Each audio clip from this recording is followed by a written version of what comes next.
Can I eat this? I don't think I can eat this. Oh my god, hey! Welcome back to my stagey YouTube channel. If you are meeting me for the first time, hello! My name is MickeyJo and I am obsessed with all things theatre, which is why recently I travelled to New York City for the very first time to see a bunch of shows on Broadway.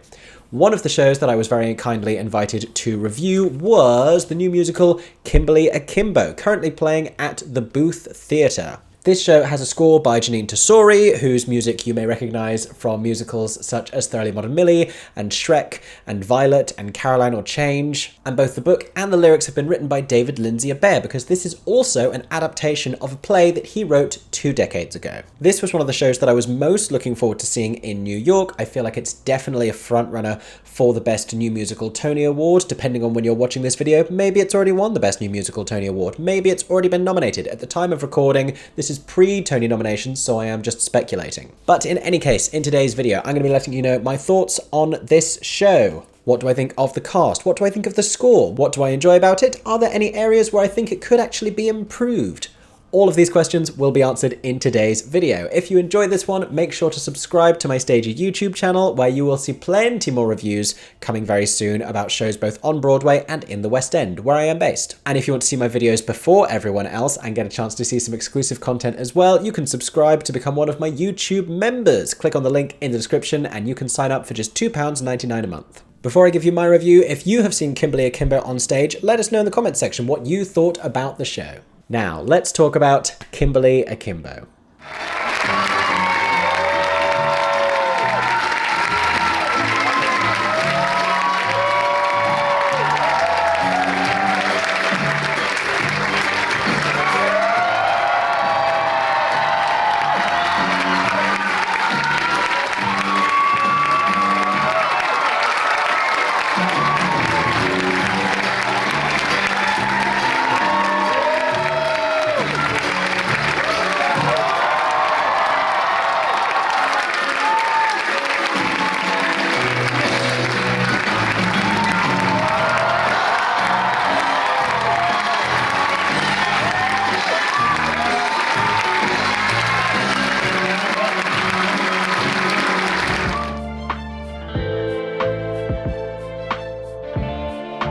So for context, I feel like I should tell you a little bit about Kimberly Akimbo as a show and what it's about. Obviously, this section is going to have spoilers. If you don't want to hear about those, you can skip on ahead to the next part. So the show is set in New Jersey, where our title character, Kimberly Lavarco, has just moved with her family, her very dysfunctional family. And we quickly come to realise that something is slightly awry, because Kimberly appears to us much older than her parents. In fact, she has an incredibly rare genetic disorder that has caused her to prematurely age. So even though she is only just turning 16, she looks to be far older, 4 to 5 times her age. And in order to achieve this on stage, the casting of these roles has to be very authentic to the ages that they need to be presenting. So we have very young performers playing the teenage characters, and we have Victoria Clark playing the role of Kimberly, the 16-year-old protagonist. Kimberly is not initially enthusiastic about the new town that they have moved to, but she finally is able to make a friend at school. She befriends another student who has a penchant for creating anagrams out of people's names. He's a little bit quirky and offbeat, but then so is she, and they strike up a very warm dynamic, which is contrasted by the lack of warmth in Kimberly's family home. There is, like I said, tremendous dysfunction going on. Her father drinks too much, her mother is pregnant with a new baby, and we come to find out is deeply narcissistic. And the arrival of her aunt, who seems to have just committed a felony and may be in the process of committing another one, complicates things. Add in a quartet of romantically confused teenagers at the school who are also all part of the show choir trying to finance their latest competition, and we have a plot. But tonally, this show is very dissimilar to most of the other things that you may have seen before on Broadway, certainly than I have ever seen before in musical theatre. It bears more similarity to a little independent movie rather than a big Broadway musical. And the plot is far less concerned with dramatic events than it is with exploring the dynamics between these characters and their relationships and their perspectives on things. And that's because it's been adapted from this small play, and it has a similar kind of a scope here, which makes it very small and very interesting to have a look at. But then storytelling in plays and musicals can be very different, and these are two different forms that require different things dramatically and dramaturgically, and we're going to talk about that a little bit more in today's video. So at this point, I feel like I should tell you what I actually thought of Kimberly Akimbo.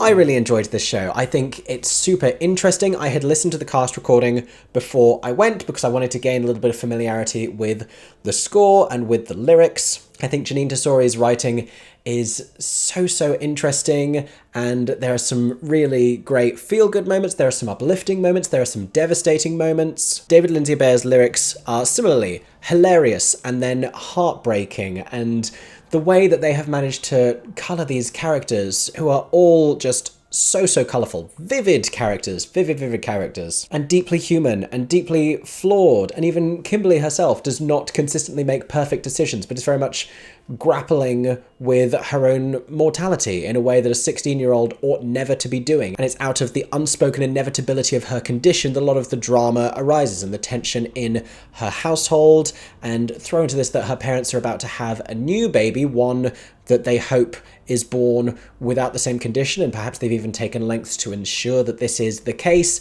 and you get an awful lot of tension, an awful lot of unspoken angst and trauma, really. But like I said, some beautiful moments. The song Anagram is just stunning and small, and Father Time, heartbreaking. This just beautiful ballad that Alli Mauzey's character, Kimberly's mother, gets to sing. And that moment in the show uses musical theatre as a form so well, because in that moment, she's singing a lullaby to her unborn baby who is kicking her in the middle of the night. And she says to the baby that while she was pregnant with her first child, Kimberly, that she did the same thing and she would only calm down when she sang her special song. So she sings the song, which is Father Time. It begins very small, but then the duality of these lyrics come to be about her relationship to Kimberly, to her already born daughter, and the finality of the time that they are going to have together as a family. This happens fairly early on in the show, but she's able to open up about this emotion through sort of doublespeak in song in a way that she is never really emotionally forthcoming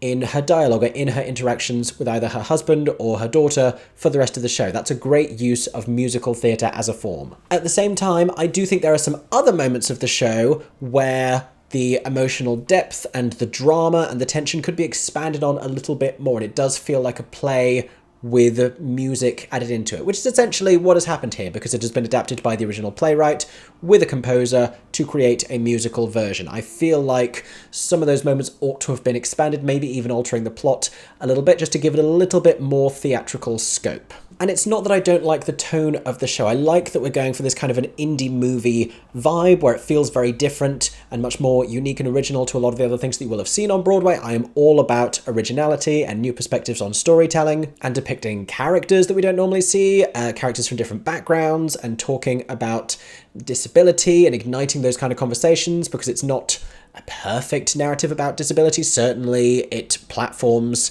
and presumably sparks some very challenging conversations about the realities of conditions like these. But what they seem to be going for consistently is realism, and I sometimes think the price of uber realism is dramatic impact. You can either be consistently realistic or you can achieve a fuller dramatic potential. I'll explain a little bit more what I mean about that in some of my other criticisms about the show. But I do think that it is deeply profound and so emotionally stirring, and very sweet a lot of the time as well. In New York, the majority of the critics do not generally give star ratings. If I was to give a star rating to this show, I would give it a very high 4-star rating. I think there are just some moments, and I'm going to expound on it a little bit more, where it doesn't achieve what you might expect it to, or it doesn't go to the places that you might expect it to. And maybe that's just my perspective of what I would like for this story to consider and explore. But like I said, we're going to talk about that in a later section. I do think the material is stunning, as are the performances of the cast.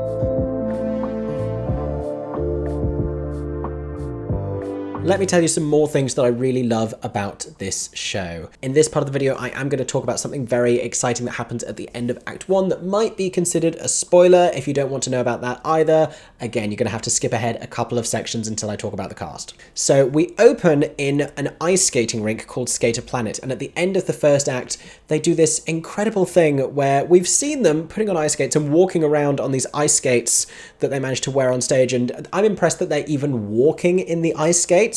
At the end of the first act, they actually skate around on stage. It's this kind of plastic thing that they've put down on the stage. There are TikToks about this and you can go and look into it. I'm not an engineer. I can't begin to tell you how they have made this happen, but I was hugely impressed. I was just like open-mouthed the entire time watching them skate around and actually ice skate on a Broadway stage. I mean, come on now. And then walk around on that same stage for the rest of the scenes. Like, if the whole show was on ice, that's one thing. But to just be like, oh yeah, at this point you're going to ice skate, and then someone's just going to walk across it subsequently. Like, what is that? How do you do that? Who pitches that in a creative team meeting? And then who on the rest of that table says, yeah, let's make that happen for a brief ice skating scene? That is the kind of creative commitment I can absolutely get behind. I think Kimberly as a character is so endearing, and her relentless positivity in the face of everything that we see her emotionally navigating. Very powerful and very endearing. I hesitate to use the word inspiring because I do think this is a negative trope within disabled characters' stories, and I don't know the extent to which this creative team and this writing team have worked with people within the disabled community to really consider their perspective on this and the authenticity of this character and this narrative. But like I said, I think it does prompt some really interesting dialogue. Kimberly's parents as well, like I said, deeply flawed human beings, and in their own way, very human, not necessarily likable, but you can really understand some of the stuff that they are contending with. They are not necessarily redeemed as individuals, especially her mother, who is a very difficult character to like. And the dubious morality of it all only increases with the arrival of Aunt Deborah, who is this hilarious, boisterous, larger-than-life, absolutely crude and politically incorrect character, and like I said, possibly a felon, who confesses to all of these terrible things and somehow is hugely endearing. A lot of that is the incredible performance of Bonnie Milligan, which we're going to talk about when I talk about the cast. But each of these characters, I like that among the teen characters at school, we have LGBT representation. I really like the character of Seth Wheatus, Kimberly's friend who works at the ice skating rink. I think his is a really interesting story, and there's a lot in this. There's a lot of characters, a lot of backgrounds that we just do not explore usually in book musicals. And I like that Kimberly Akimbo has the mileage to do all of this.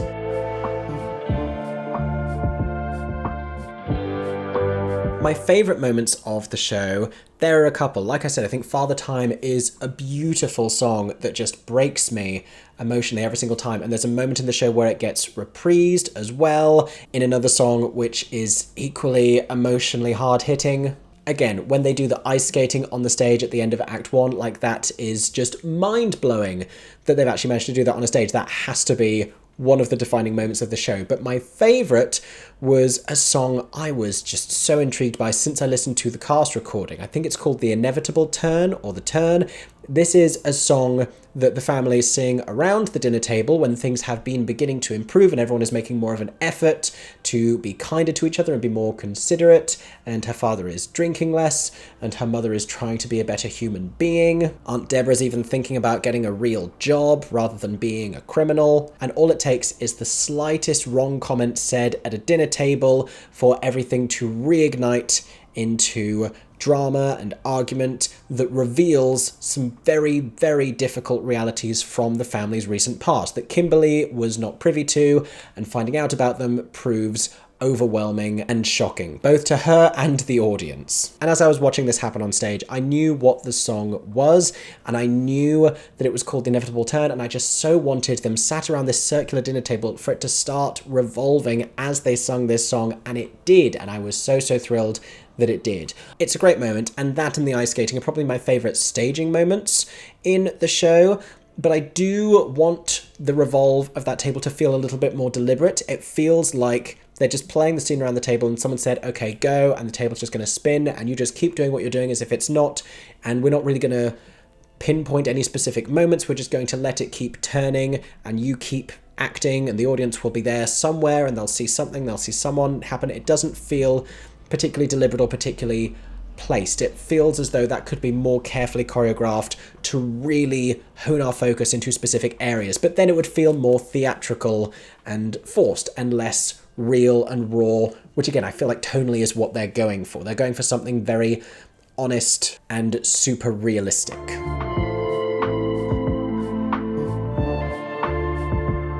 My biggest issue probably with this show, and what is separating it from having the impact of like a Dear Evan Hansen, like a Come From Away, is the staging. I think the material so strong, the cast so strong. There are songs that will endure from this cast recording, but the reason no one is having a conversation about this show like they did about Come From Away, even though similarly emotionally impactful, or like Dear Evan Hansen, similar conversations about adolescent mental health and the impact that that has on families, I think it's because of the staging. The staging of this does not feel definitive. This doesn't feel like it has to be the production of Kimberly Akimbo that will always look like this. Like Come From Away, that's the production of Come From Away. Dear Evan Hansen, that is the production.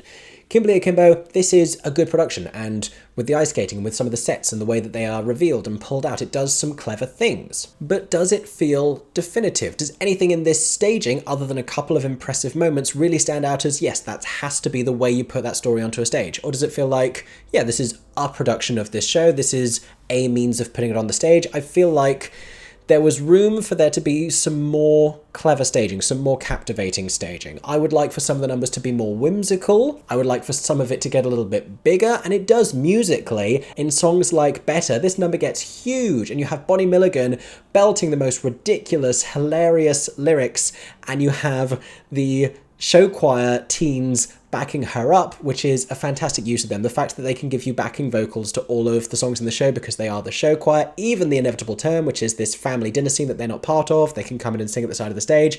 That is clever. But this is happening in a library, and I just wanted it to explode into more ridiculousness, and I want more theatricality. And wow, I'm not saying it has to be glitz and sparkles and kick lines. I just think it could be a bigger moment rather than this character singing and behaving ridiculously in a setting that still looks very realistic. Maybe it's the choreography and I just want something more to happen around her at that moment. I just feel like a couple of the moments in the show could be taken even further, and the choices that are made with the staging could feel more deliberate and less incidental. I have mixed feelings about the way that they end the show. Again, obviously there are going to be spoilers here. You have Kimberly and Seth going on this road trip, and we see pictures of Kimberly at various places around the world, and we see a very obviously photoshopped photo of her at Disney, either Disney World or Disneyland. I don't recognize the castles. I know that I should. I'm sorry. Aaron's gonna disown me. But like I said, it's obviously photoshopped, and I feel like they could have taken Victoria Clark to Disney World and actually taken this photo, because I want it to look realistic. There's nothing tonally in the show that prepares you for that to be the comedic style. To make a joke of the fact that this picture is obviously photoshopped, and I feel like it gets a laugh because it's obviously photoshopped and it's just not in keeping with where the rest of the show has been. I also feel there's a lot of emotional repression going on throughout the show, and we begin to become a little bit more honest with songs like Before I Go, but there's room for greater honesty, and you really want these characters to explode at each other and just lay it all out there and say everything, and that never really happens. Is that more honest to life? Yes. Is it theatrically rewarding? No. Here's another thought that I had. It starts at the ice skating rink, and it starts with the other characters before we see Kimberly singing about their life as teenagers in New Jersey, and this makes way for a really rewarding moment later on where they will reprise this, and they will all sing about the fact that this isn't really real life, this is just the build-up to real life, and the things they're really looking forward to are the moments that will come in their adulthood. And they all talk about this, ignorant of the fact that Kimberly is among them, slowly realizing that she's not going to have any of these experiences, and they haven't really clocked this, and they sing this while they're playing Uno. So the opening number sets that up, but otherwise it doesn't really characterize the show. In any other version of this story, we would expect the opening to introduce us to this family or to Kimberly as a character. It's an unusual way to start the show. I'm very intrigued about your thoughts about this one. Do we think that this opening number makes sense? Do we think it matters that we open with B-plot characters and with this setting that we return to at the end of the first act but isn't really pivotal to the story, because when I first started listening to this, I was thinking, is this story going to be largely taking place at Skater Planet? And it doesn't, not really.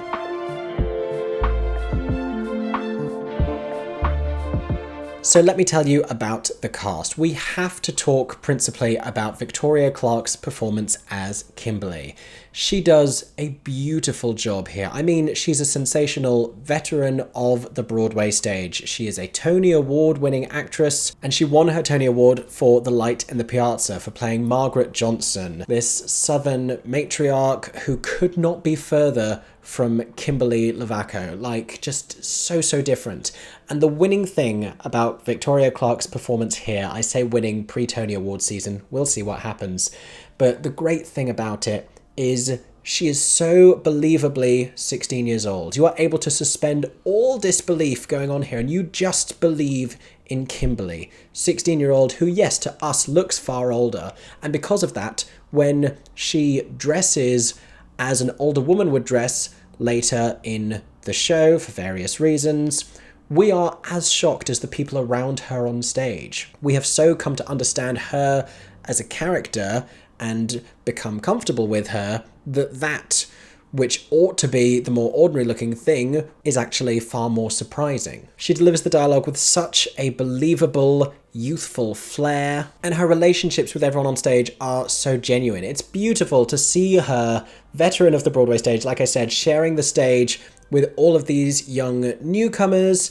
and to just have this believable bond, her dynamics with her parents, where she just has this longing for more from them, and especially her relationship with Justin Cooley, who plays Seth. So I have to talk about him as well. He is wonderful. He is hugely endearing. He's awkward. He's a little bit offbeat, like I said. He sings so sweetly. And he also is afforded some moments of tremendous honesty in this show, mostly when he sings the song Good Kid. And he is very young. I believe this is his Broadway debut. I'm pretty sure he was a Jimmy Awards finalist in 2021, something like that. Like, this is ridiculous that he is bringing this much talent and integrity and professionalism to this starring role on Broadway at such a young age. Similarly, with the other performers, I'm going to tell you all of their names, who play the other teenage characters in this show. I saw 3 out of 4 principal performers and 1 understudy who did a remarkable job.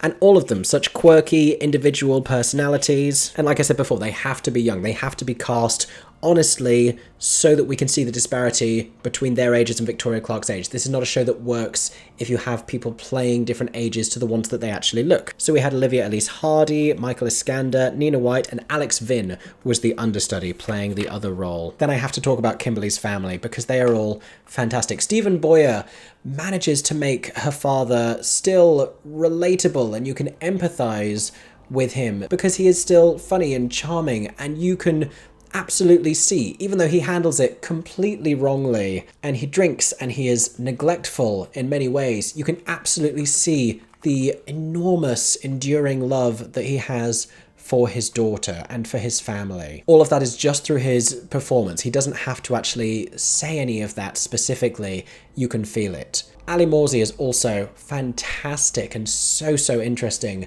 as Kimberly's mother, Patty. She's gotten to play some cutesy roles before. She's been in Cry Baby, she was Glinda in Wicked, and this is such a meaty role by comparison, and still hilarious, and she still gets to do such kooky physical comedy. Like, she is heavily pregnant, she has casts on both of her hands because she had carpal tunnel syndrome.